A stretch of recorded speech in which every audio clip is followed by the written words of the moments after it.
चलिएगा फाइनली मेरे प्यारे बच्चों, आज का वीडियो आप तमाम बच्चे के लिए काफी ज्यादा खास होने वाला है। अगर आपका भी मेन सब्जेक्ट बायोलॉजी है बाबू, या साइड से भी बायोलॉजी रखे हैं, तो आज का एक क्लास आप सभी के लिए काफी ज्यादा खास है, क्योंकि लेकर के आ चुके हैं बायोलॉजी का वो तमाम क्वेश्चन जिस क्वेश्चन का आपको बेसब्री से इंतजार था। इस वीडियो को पूरा नहीं, आधा भी अगर आप देख लेंगे तो 2027 एग्जाम में बाबू बिल्कुल आप गर्दा उड़ा के आएंगे। देख लीजिए, इंटरमीडिएट एग्जामिनेशन 2027 का क्वेश्चन पेपर ऐसा ही रहने वाला। एग्जाम हॉल में बायोलॉजी जीव विज्ञान यहाँ पे लिखा गया है, कोई दिक्कत वाली बात नहीं है बाबू। और यहाँ पर देख सकते हैं मेरे प्यारे बच्चों, परीक्षा हॉल में अगर देखा जाए तो 1 से लेकर के बाबू 70 तक क्वेश्चन रहेगा, जिसमें से किन्हीं 35 का उत्तर देना, और सभी क्वेश्चन बाबू अभी फिलहाल आपका होने वाला है मॉडल पेपर प्रश्न पत्र पर आधारित। तो आइए जरा शुरू करते हैं, बिना समय को गंवाए हुए पढ़िए वही जो बाबू परीक्षा में आएगा, ध्यान से के क्वेश्चन आपको पढ़ना है। आइए जरा, तो पहला नंबर क्वेश्चन आपके स्क्रीन पे देख लीजिए। क्वेश्चन देखिए कहता है, इनमें से केवल एक ही बार अपने जीवन काल में पुष्प पैदा करता है। बता दीजिए, काफी इंपोर्टेंट क्वेश्चन है और 2018 में ये क्वेश्चन ऑलरेडी आपका पूछा गया है। ठीक है, मतलब कहने का अर्थ हुआ कौन सा ऐसा पौधा है जो अपने पूरे जीवन काल में एक ही बार उसमें पुष्प खिलता है। ठीक है, तो देखिए बाबू, पूरे जीवन काल का अगर देखा जाए ना, पूरे जीवन काल में अगर एक ही बार जो पुष्प खिलेगा वो आपका किस में होता है, तो बांस में होता है। बांस में क्या होता है, उसमें पूरा जो है ना, पूरे जीवन काल में एक ही बार उसमें पुष्प खिलता है। समझ रहे ना। तो पहला नंबर क्वेश्चन में जवाब आप लोग का क्या आना चाहिए, ऑप्शन नंबर यहाँ पर ए हो जाएगा। चैनल पे पहली बार जुड़े हैं, सब्सक्राइब कर दीजिएगा, वीडियो को लाइक कर दीजिएगा। दूसरा नंबर क्वेश्चन कहता है, ऋतुस्राव चक्र किसमें होता है। बहुत इंपॉर्टेंट है और देख लीजिए बाबू, 2021 में क्वेश्चन पूछा गया है। ठीक है ना। अब देखेंगे मेरे प्यार छो, ऋतुस्राव चक्र, मध चक्र होता है और ऋतुस्राव चक्र होता है, लेकिन यहाँ पर ऋतुस्राव चक्र पूछा जा रहा है, ये आपका किसमें होता है। दूसरा नंबर क्वेश्चन, तो ऋतुस्राव चक्र का अगर देखा जाए ना, सबसे पहले यहाँ पर देख लीजिएगा, मनुष्य में हो जाएगा, बंदर में हो जाएगा, चिंपांजी में हो जाएगा, मतलब सभी में हो जाएगा। ऑल ऑफ दीज यहाँ पर होगा। दूसरा नंबर में आंसर क्या चलेंगे, ऑप्शन यहाँ पर डी होगा। अगला क्वेश्चन देखिएगा, कहता है द्विलिंगी प्राणी का उदाहरण बता दीजिए, आपका क्या है। देख लीजिए, 2023 के एग्जाम में क्वेश्चन पूछा गया, काफी इंपॉर्टेंट है। द्विलिंगी प्राणी, देखिए बाबू, द्विलिंगी किसे कहते हैं, सबसे पहले आप समझिएगा, जिसमें नर और मादा। ठीक है, द्विलिंगी किसे कहते हैं, थोड़ा दिमाग लगेगा, जिसमें नर प्लस मेरे प्यार चो मादा। ठीक है, जिसमें नर और मादा दोनों एक ही में रहता है। ठीक है, दोनों जो है कहाँ रहेगा, एक ही गेमिस्ट में रहेगा, उसे क्या कहते हैं, द्विलिंगी कहते हैं। एग्जाम्पल के तौर पे देखिए, स्पंज हो गया, ये आपका, इसमें भी क्या होता है, नर और मादा होता है। टेपवर्म हो गया, इसमें भी नर और मादा। जोंक हो गया, इसमें नर और मादा दोनों में एक ही में होता है। ठीक है, तो सीधा जानिए यहाँ पर तीसरा नंबर में आंसर क्या होगा, ऑप्शन नंबर डी। ठीक है, अगला देखिएगा, चौथा नंबर क्वेश्चन देखिए क्या कहता है, कहता है मनुष्य युग्मक में गुणसूत्र की संख्या क्या होती है। दी नंबर ऑफ क्रोमोसोम, ध्यान दीजिएगा, the number of chromosome in human gametes का बात किया जा रहा है, मतलब आपका पूछा जा रहा है बाबू, मनुष्य युग्मक जो है इसमें गुणसूत्र की संख्या कितनी होती है। ठीक है, 4 नंबर क्वेश्चन तो देखेंगे, सिंपल है। यहाँ पर अगर जोड़ा में पूछता, ठीक है, अगर यहाँ पे जोड़ा में आपका पूछता तो 23 दूना 46 लगाते, लेकिन यहाँ पर देखिए बाबू 23 लगाना है। ठीक है, आंसर क्या होगा, ऑप्शन नंबर यहाँ पर बी हो जाएगा, याद रखिएगा। अगला क्वेश्चन देखिए क्या कह रहा है, क्वेश्चन देखिएगा, इनमें से कौन अंडपरजक प्राणी है। अब देखिए, अंडपरजक प्राणी का बात किया जा रहा है। ठीक है, 5 नंबर क्वेश्चन, अंडपरजक प्राणी जो है बाबू, ध्यान दीजिएगा। ठीक है, अंडपरजक, देखिए जो पक्षी प्राणी आपका अंडा देता है उसे क्या कहते हैं, अंडपरजक। एग्जाम्पल के तौर पे देखिए, मुर्गी भी आपका अंडा देती है, सांप भी अंडा देता है, मगरमच्छ भी अंडा देता है, यानी कि टोटल आपका देख लीजिएगा, ऑल ऑफ दीज, मतलब सभी उत्तर आपका यहाँ पर सही हो जाएगा। ठीक है, अगला देखिएगा, 6 नंबर क्वेश्चन कहता है, जब निषेचन की क्रिया जीव के शरीर के बाहर होता है उसे क्या कहते हैं। देखिए, निषेचन की क्रिया कहाँ, तो जीव के शरीर के बाहर, मतलब शरीर के बाहर जब भी होगा, शरीर के बाहर जब भी निषेचन होता है तो वो बाह्य निषेचन कहलाता है, और शरीर के अंदर आपका क्या कहलाएगा। ठीक है, शरीर के अंदर आंतरिक, मतलब मेरे प्यार से ध्यान दीजिएगा, बाह्य निषेचन, इंटरनल फर्टिलाइजेशन। ठीक है, सिंपल है, ध्यान से एक एक क्वेश्चन देख लीजिएगा। अगला क्वेश्चन देखिए बाबू, 7 नंबर क्वेश्चन आपके स्क्रीन पे देखिए क्या कह रहा है, ध्यान समझिएगा, निम्नलिखित में से कौन सी विधि अलैंगिक प्रजनन की नहीं है। अब देखेंगे, asexual reproduction method does not, मतलब अगर देखा जाए बाबू, अलैंगिक प्रजनन की विधि आपका कौन नहीं है। ठीक है, 7 नंबर क्वेश्चन में जवाब दीजिएगा। तो अलैंगिक प्रजनन का जब भी बात होगा ना डियर स्टूडेंट, तो ये आपका बौना, बौना जो है आपका क्या है, अलैंगिक प्रजनन की विधि नहीं है। 7 में आंसर क्या होगा, ऑप्शन नंबर यहाँ पर सी हो जाएगा, याद रखिएगा। अगला क्वेश्चन देखिएगा, कहता है काजू निम्नलिखित में से कैसा फल कहलाएगा। सभी बच्चे जवाब दीजिएगा, काजू का बात किया जा रहा है, 8 नंबर क्वेश्चन। ठीक है, काजू जो है समझिएगा। ठीक है, काजू का बात किया जा रहा है, काजू आपका कैसा फल कहलाएगा। देखिए, तो काजू का अगर देखा जाए ना बाबू, तो ये नट फल कहलाता है। कौन सा फल कहलाएगा, ये आपका नट फल कहलाएगा, याद रखिएगा नट फल।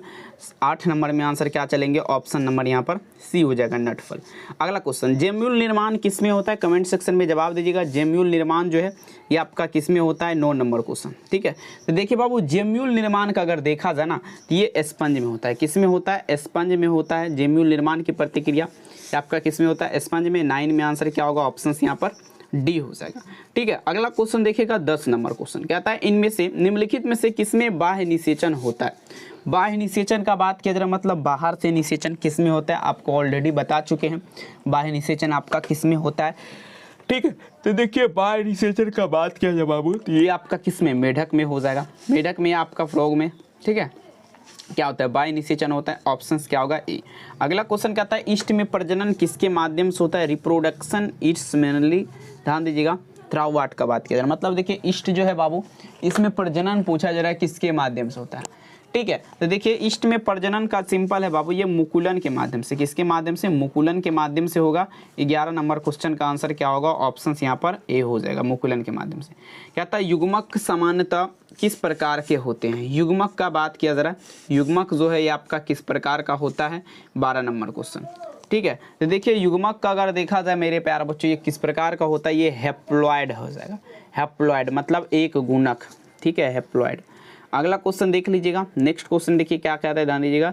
124 शुक्राणु के निर्माण में कितनी गुणसूत्री 124 शुक्राणु के निर्माण में कितने अर्धसूत्री विभाजन की आवश्यकता होती है। अब देखा जाए बाबू 124 शुक्राणु का जब निर्माण होगा ना तो पूछा जा रहा है कितने अर्धसूत्री विभाजन की आवश्यकता होगा, कितना अर्धसूत्री विभाजन। तो देख लीजिए अर्धसूत्री विभाजन का जब भी बात होगा ना तो उसमें आपका जो है, ठीक है, कितना अर्धसूत्री विभाजन की आवश्यकता होगा, ध्यान दीजिएगा।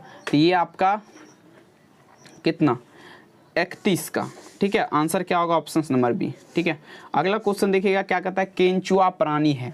अब देखिए केंचुआ का बात किया जा रहा है, 14 नंबर में जवाब दीजिएगा। केंचुआ आपका कैसा प्राणी है बाबू, चलिए लगाते चलेंगे 14 नंबर। तो देखिए केंचुआ का अगर देखा जाए ना तो ये जो आपका प्राणी है द्विलिंगी प्राणी है।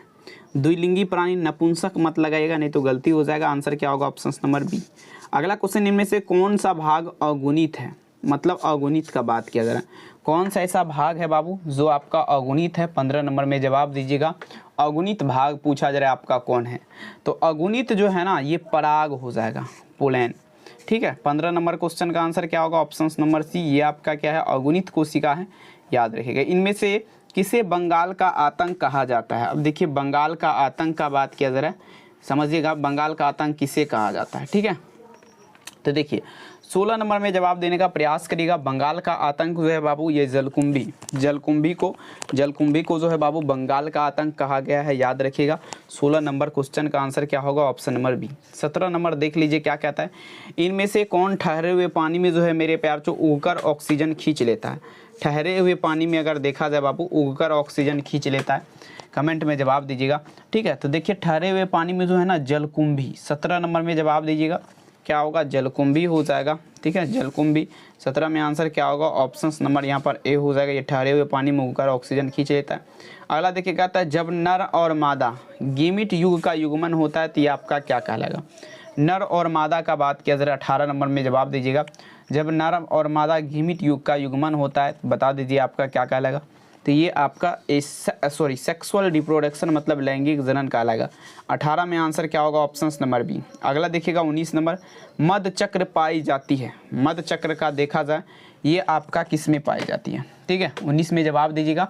मध चक्र का बात किया जाए बाबू तो ये गाय में भी पाया जाता है, भेड़ में भी, कुत्ता में भी। टोटल आंसर हो जाएगा, सभी हो जाएगा, ऑल ऑफ दिस। अगला देखिएगा बाबू कहता है उच्च श्रेणी के पौधे में निषेचन आपका होता है। देखेंगे उच्च श्रेणी का जो प्लांट होता है बता दीजिएगा इसमें निषेचन होता है, 20 में चलेंगे। ठीक है, तो देखिए उच्च श्रेणी का पौधा जो है इसमें आंतरिक निषेचन होता है, इंटरनल। ठीक है, 20 में आंसर क्या होगा, ऑप्शन बी हो जाएगा, याद रखिएगा। अगला क्वेश्चन देख लीजिएगा क्या कहता है, शकलकंद का उदाहरण है। शकलकंद बता दीजिए उदाहरण इसका क्या है, 21 नंबर क्वेश्चन। देखिए शकलकंद का उदाहरण जो होगा ना ये आपका हो जाएगा प्याज। शकलकंद का उदाहरण आपका क्या है, प्याज है। 21 में आंसर क्या होगा, ऑप्शन नंबर सी। अगला क्वेश्चन देखिएगा 22 नंबर क्वेश्चन देखिए आपके स्क्रीन पे बाबू क्या कहता है, स्तनधारियों में निषेचन कहाँ होता है। ठीक है, तो देखिए स्तनधारी का अगर देखा जाए बाबू इसमें निषेचन पूछा जा रहा है कहाँ होता है। ठीक है।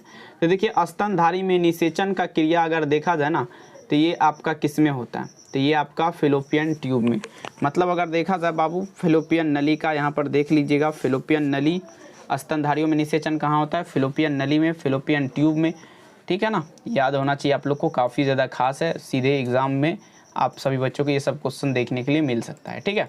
चलिए आइए नेक्स्ट क्वेश्चन देख लीजिएगा अपन यहाँ पे क्या कह रहा है, हो गया ना। अगला देखते हैं, कहता है प्राकृतिक अनिषेक जनन बता दीजिए पाया जाता है, ठीक है। 23 नंबर प्राकृतिक अनिषेक जनन का बात किया जाए, ये आपका पाया जाता है। तो इन बिल मतलब मधुमक्खी में आपका क्या होता है, प्राकृतिक अनिषेक पाया जाता है, तो बी वाला उत्तर हो जाएगा। द्विनिषेचन का परिणाम क्या होता है, आप देखेंगे कहता है the result of double fertilization, इसका बात किया जा रहा है 24 नंबर क्वेश्चन, ठीक है।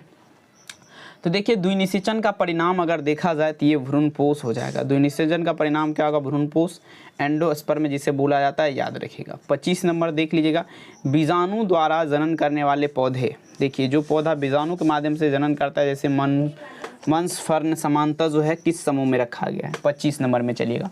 तो देखिए ये जो है ना ये आपका किस में रखा जाएगा, क्रिप्टोगैम्स में रखा जाएगा, तो सी वाला उत्तर हो जाएगा क्रिप्टोगैम्स में। अगला देखिएगा कहता है बाबू ये परिवर्तन जो लार्वा को वे में परिवर्तित करता है, बता दीजिए क्या कहलाएगा, 26 नंबर क्वेश्चन। लार्वा को जो है वे में परिवर्तित करता है, ठीक है, ये आपका क्या कहलाएगा। देखिए तो लार्वा को जो वे में करेगा ना ये कायांतर की प्रतिक्रिया कहलाएगा, ठीक है ना, ठीक है ना, ठीक है ना, मोरोस्फोसिस, सी वाला हो जाएगा। अगला देखिएगा कहता है भ्रूणपोष में कितने क्रोमोसोम होते हैं अथवा आवृतबीजी के भ्रूणपोष में गुणसूत्र की संख्या क्या होती है, ठीक है। तो देखिए भ्रूणपोष में यहाँ पर देखिए 2 क्वेश्चन यहाँ पर आपको लग रहा होगा कि यहाँ पर 2 क्वेश्चन है, तो ठीक है बाबू 2 क्वेश्चन यहाँ पर आपको देखिए देखने के लिए मिल रहा है, लेकिन यहाँ पर क्या होगा 3n लगाएंगे आप लोग, ठीक है, 3n हो जाएगा। यहाँ पर देख लीजिएगा 27 नंबर में आंसर क्या होगा, सी। अगला क्वेश्चन जब संतति की उत्पत्ति एकल जनक के द्वारा होता है तो ये आपका क्या कहलाएगा, ठीक है। संतति की उत्पत्ति किसके द्वारा, एकल जनक के द्वारा। देखिए जब एकल जनक के माध्यम से होगा, समझ जाइएगा, तो ये आपका अलैंगिक जनन, एसेक्सुअल। जब देखेंगे एकल जनक के माध्यम से नहीं होगा तो लैंगिक जनन मतलब सेक्सुअल रिप्रोडक्शन, ठीक है।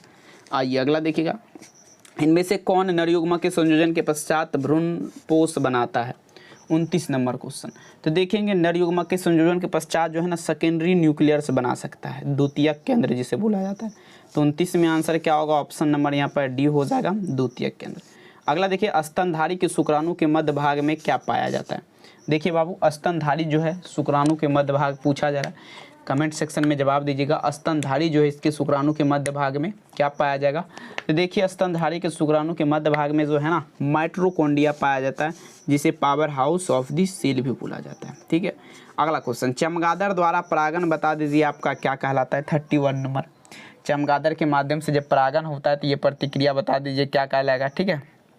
देखिए जब चमगादड़ के माध्यम से परागन होगा ना बाबू, ध्यान दीजिएगा, तो ये आपका क्या कहलाएगा, एंटोमोफिली कहलाएगा। क्या कहलाएगा, एंटोमोफिली कहलाएगा, याद रखेंगे बी वाला आंसर हो जाएगा। चमगादड़ के माध्यम से परागन क्या कहलाएगा, एंटोमोफिली। अगला क्वेश्चन देखिएगा, कहता है जनक समान जीव प्राप्त हो सकता है, ठीक है। 32 में चलिएगा, जनक समान मतलब जैसा जनक है वैसा ही जीव प्राप्त कब हो सकता है, ठीक है, बता दीजिएगा। 32 नंबर क्वेश्चन।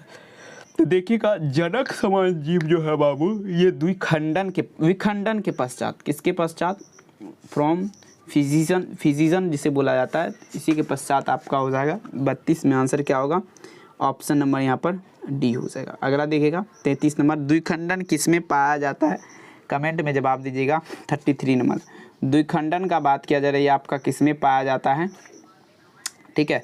तो देखिए द्विखंडन जो है ना ये अमीबा में पाया जाएगा और पैरामीशियम में पाया जाएगा, दोनों में आपका पाया जाएगा। 33 में आंसर हो जाएगा डी। 34 नंबर क्वेश्चन देख लीजिएगा, मुकुलन द्वारा जनन किस में होता है, ठीक है। मुकुलन के माध्यम से जनन बता दीजिए किस में होता है। तो मुकुलन द्वारा जनन जो है ये आपका ईस्ट में होता है, किस में होगा, ईस्ट में हो जाएगा। 34 नंबर में आंसर क्या होगा, ऑप्शन नंबर ए। अगला देखिए 35 नंबर क्वेश्चन देखिए, कहता है कोनोडिया का निर्माण किस में होता है, कहता है इन वाट आर कोनोडिया फॉर्मेट का बात किया जा रहा है, मतलब देखिए कोनोडिया का निर्माण बता दीजिएगा बाबू किस में होता है, ठीक है। 35 नंबर क्वेश्चन, तो ये आपका पेनिसिलियम में हो जाएगा। ठीक है, 35 में आंसर क्या होगा, ऑप्शन ए। अगला देखिएगा क्या था, पूर्ण ऊर्ध्ववन की प्रतिक्रिया किस में होती है, कमेंट में जवाब दीजिएगा बाबू। ठीक है, 36 नंबर क्वेश्चन देखिएगा, पूर्ण ऊर्ध्ववन का बात किया जा रहा है। ठीक है, तो देख लीजिएगा पूर्ण ऊर्ध्ववन की प्रतिक्रिया अगर देखा जाए तो ये स्पंज में आपका हो जाएगा। 36 में आंसर क्या चलेंगे, ऑप्शंस ए हो जाएगा, स्पंज में हो जाएगा। नेक्स्ट क्वेश्चन, जलकुंभी 65,000 से अधिक प्लांट, कमेंट में जवाब दीजिएगा। जलकुंभी जो है बाबू 65,000 से अधिक पौधा कितने माह में उत्पन्न करता है। ठीक है, 37 नंबर क्वेश्चन। तो देखिए जलकुंभी अगर देखा जाए ना 65,000 से जब अधिक प्लांट का बात आएगा, मतलब 65,000 से अधिक पौधा कितने महीना में उत्पन्न करेगा, तो ये आपका 6 मंथ लगा देगा। ठीक है, 6 माह, बी वाला हो जाएगा। ठीक है, अगला देखिएगा। अब देखिए सूक्ष्म प्रजनन में क्या संभव है, सूक्ष्म प्रजनन का बात किया जा रहा है, इसमें बता दीजिएगा क्या संभव है, 38 नंबर। ठीक है, तो देखिए सूक्ष्म प्रजनन में अगर बात किया जाए बाबू, इसमें जो संभव होगा ना, ये आपका संभव हो सकता है अलैंगिक प्रजनन, मतलब सेक्सुअल रिप्रोडक्शन। 38 में आंसर क्या होगा, ऑप्शन ए। अगला देखिए, निम्नलिखित में से कौन उभयलिंगी प्राणी है। ठीक है, देखिए उभयलिंगी प्राणी, ठीक है, उभयलिंगी प्राणी का बात किया जा रहा है। 39 नंबर में जवाब दीजिएगा। उभयलिंगी प्राणी देखेंगे, ठीक है ना, ये आपका केंचुआ हो जाएगा। ठीक है, 39 में आंसर क्या होगा, ऑप्शन नंबर डी, केंचुआ। अगला देखिएगा, निम्नलिखित में से किसमें पादप काय अवगुणित होता है। पादप काय का बात किया जा रहा है, ये आपका किसमें अवगुणित होगा। ठीक है, 40 नंबर में जवाब दीजिएगा। ठीक है, पादप काय का बात किया जा रहा है। ठीक है, तो देखिए पादप काय जो अवगुणित होगा, ये आपका शैवाल हो गया, कवक हो गया, ब्रायोफाइटा हो गया, इनमें से सभी हो जाएगा। 40 में आंसर क्या होगा, ऑप्शन नंबर डी, याद रखिएगा। अगला क्वेश्चन हम लोग चलेंगे, देखिए क्या कहता है, अदरक में कायिक प्रवर्धक किसके द्वारा होता है। ठीक है, अदरक का बात किया जा रहा है बाबू, अदरक का बात किया जा रहा है, तो अदरक में देख लीजिएगा कायिक प्रवर्धक का बात किया जा रहा है। तो अदरक में कायिक प्रवर्धक किसके माध्यम से, राइजोम के माध्यम से। किसके माध्यम से, राइजोम के माध्यम से। ऑप्शंस क्या होगा, 41 नंबर में ए वाला आंसर हो जाएगा। ठीक है, कोई दिक्कत। अब देखिए कंद किसका रूपांतरण है, कंद का बात किया जा रहा है बाबू। ठीक है, 42 नंबर में जवाब दीजिएगा, कंद किसका रूपांतरण है। कंद जो आपका रूपांतरण होगा, ये आपका किसका, जर का रूपांतरण है। किसका, ये आपका जर का रूपांतरण हो जाएगा कंद। ठीक है, और यहाँ पर देख लीजिए 42 नंबर में आंसर आप लोग क्या दीजिएगा, ऑप्शन यहाँ पर सी हो जाएगा। और इस वीडियो में फ़िलहाल आपको 42 क्वेश्चन हम बताए हैं, और आप लोग को बढ़िया लगा तो वीडियो को क्या कर देना है, लाइक कर देना, और चैनल पे पहली बार अगर आप जुड़े हैं तो सब्सक्राइब मार दीजिएगा और बेल आइकन को प्रेस ज़रूर कर दीजिएगा। ठीक है, और नेक्स्ट वीडियो का इंतज़ार करिए, बहुत ही जल्द आपका जो है तबाही वाला वीडियो आएगा। ठीक है, तो बहुत बहुत धन्यवाद। यहाँ तक अगर आपने इस वीडियो को देख लिया है तो दिल से धन्यवाद। फिर से नए वीडियो के साथ हम मिलेंगे आप सभी बच्चे को। ठीक है, बहुत बहुत धन्यवाद इस वीडियो को देखने के लिए। चैनल को सब्सक्राइब कर लीजिएगा। बहुत बहुत धन्यवाद, थैंक यू।